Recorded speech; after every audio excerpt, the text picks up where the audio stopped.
How do I do it all? The Brezza gives me the power. It's a rematch of the IPL 2024 final, but these two teams, who were both pace setters last season, know that they risk falling behind the pace as far as IPL 2025 is concerned. Kolkata Knight Riders versus Sunrisers Hyderabad at the Eden Gardens is the match we build up to on Maruti Suzuki Arena, presents ESPN Cricinfo Timeout, where we have the company of Sanjay Bangar and Akash Chopra. Gentlemen, thank you for your time. Both teams have lost 2 out of 3, and both have a similar theme emerging. The batting approach, which served them so well, coming into questioning in the early parts of this season, Akash. Well, it has come actually. If you were to look at Sunrise Hyderabad's case in the last couple of games, they kept going hard and harder if that was possible. And twice on 2 occasions, they didn't really reach the target that they wanted to achieve. Batting first, because that is when it comes under scrutiny. Batting second is generally dictated by the score on the board. So when you're batting first, you need to be a little smarter, is what I feel. Something that they could have done, should have done versus DC at Vizag. And the same is true for KKR, because if you have a batting lineup with Ramandeep batting at 9, there is no way on the planet that you get bowled out for 116 in just 16 overs, unless it's a absolute green top or a rank turner. And Wankhede was neither. So if that's the case, the batting approach is definitely under scrutiny. Let's tuck into those two teams individually now. And if we focus on Sunrisers, each of their last 2 games, which have been their 2 defeats, have seen collapses. They've seemed set for 200, but then ended up folding for a lot less. Now, from the outside, if you love them when they play by the sword, you can't hate them when they die by it. But within the team, is there a need to at least consider recalibrating at times based on match situations? I don't really think so, because that has been their strength. And SRH, if there's one team which can really walk the talk, it can be a strategy which is always fraught with danger. But the kind of batsmanship that is available there, right from number 1 to number 8, and along with that, I think unlike KKR, they are also quite a settled unit. I believe that KKR is still to find their best 11, but that is not the case with SRH. So maybe one batsman out of all of them can consider playing to the situation a little bit, but apart from them, I don't think anybody else is going to change their approach. Who would you assign that role to if you had to pick? That role would go to Nitish Reddy. If he can bat a little bit more calculatively as per the situation, because Klaasen is doing it anyway. So the top 3 are going to bat the way they are going to they have batted so far. But 4, 5 can afford to bat more sensibly and as per the situation. But apart from that, I don't really see anything much changing with SRH team combination nor their approach. Can I just add one small thing? I feel it is not about assigning that job to anyone at the start of the game, but recalibrating or reassessing where you're standing in the middle. So if you're 7 down with 6 overs to spare, I mean, there is just common sense that you now need to go a little slow, and you want to maximize every ball that you play. I think that's the crux of their batting. That's the theory, philosophy they want to follow. But that also means that you play 120 balls. If you don't allow yourself to play 120 balls, just because you got that happy-go-lucky approach and go all guns blazing, I mean, at some stage during the game, that common sense should kick in and say, okay, guys, it has not worked out today. Let's look at 120 balls and maximize or get whatever we get in the end. Because I feel versus DC, if they had just delayed the way they actually batted, they could have had a winning total on their hands. 175, 180 was a very good score in an afternoon game at Vizag, but they chose not to. All right, let's turn our attention towards KKR. And as much as the headliners of their batting last season were Sunil Narayan and Phil Salt at the top, they also had a consistent supply of runs, impactful runs, from the middle order. And so far this season, twice that middle order has got a chance to bat, they have not come out with the returns we come to expect of them. I think they've still not figured out what their best batting lineup is.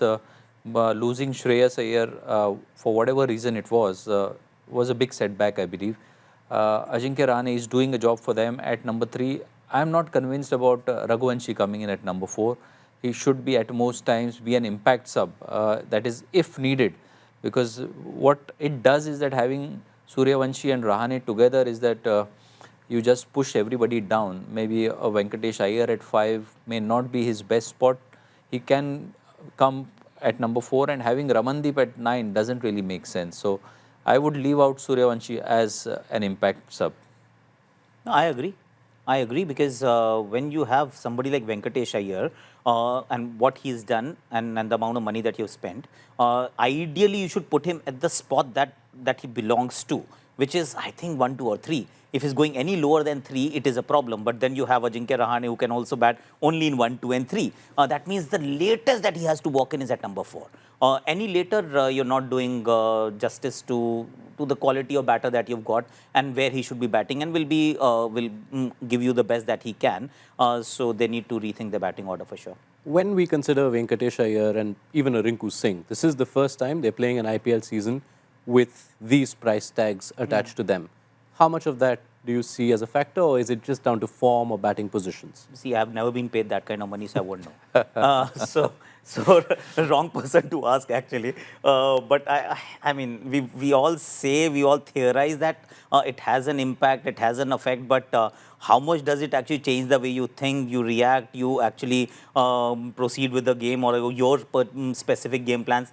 I am not privy to that, their mindset, to be very honest. Sanjay might actually throw some more light because I've got no idea what happens when somebody gets paid 26 crore, 25 crore. I've never seen that kind of money. You have. Neither do I have. No, you have spent that kind of money, so that's okay. At least you know. You have access to that kind of money. You don't even have access to that kind of money.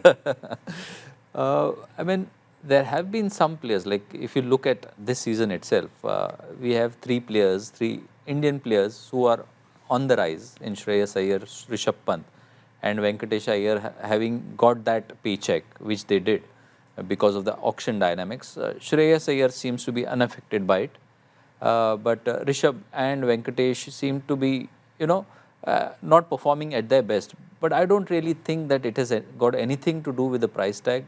The market dynamics, maybe a proven performer may just end up going at base price but still have an outstanding season. So I don't really think that the price tag actually plays on the mindset or the game plans of the player in question.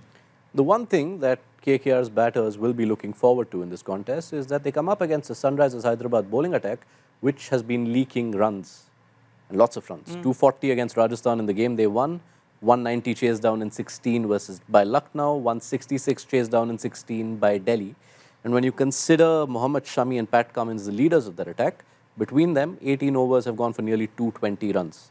That needs to improve for Sunrisers. Yes, that needs to improve for sure, but there is potential, there is pedigree there. So you would back yourself to actually come up with the goods sooner than later.